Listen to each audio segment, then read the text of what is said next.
નમસ્કાર. એક અડીખમ ઊભેલું ઘટાદાર વટવૃક્ષ ને એની ડાળીઓ, પાંદડા, એના પર આવેલા ફળ પ્રશ્ન પૂછે છે કે આ શું છે. મતલબ કે ક્યારેક ઠંડી, ક્યારેક ગરમી, ક્યારેક વરસાદ,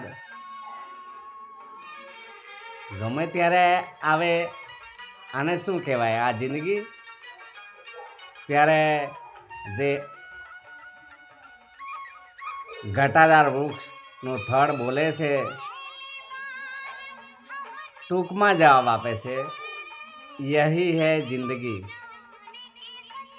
તો આ જે ઘટાદાર વૃક્ષના થડે એના ડાળી, પાંદડા અને ફળોને જે જવાબ આપ્યો, એના પરથી આપણે પણ શોર્ટમાં સમજી જવાનું કે આપણી જિંદગીમાં પણ સુખ આવે કે ના આવે, પણ દુઃખ તો આવવાનું જ, એમ પહેલેથી આપણે સ્વીકારી લઈએ માનસિક રીતે. કેમ કે સુખ આવવાનું હોય તો આપણને આપણી આસપાસની પરિસ્થિતિ, સંજોગોના આધારે અણસાર આવી શકે કે હવે સુખના દિવસો, સારા દિવસો આવી રહ્યા છે.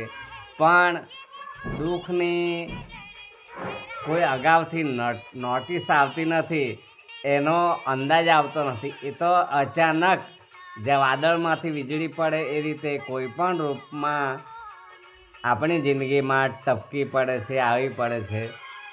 ત્યારે આ જે ઘટાદાર વૃક્ષના થડે જે જવાબ આપ્યો છે એ પ્રમાણે આપણી પણ યહી હૈ જિંદગી.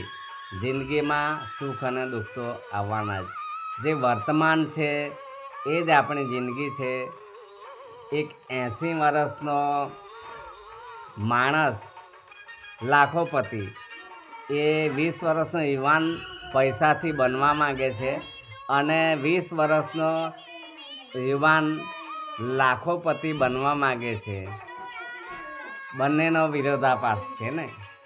આ જિંદગીમાં આપણે પણ સુખ અને દુઃખની સાથે જ આ જિંદગી માણવાની છે. તો મિત્રો, યહી હૈ જિંદગી. ભગુ પટેલના આપ સૌને જય માતાજી.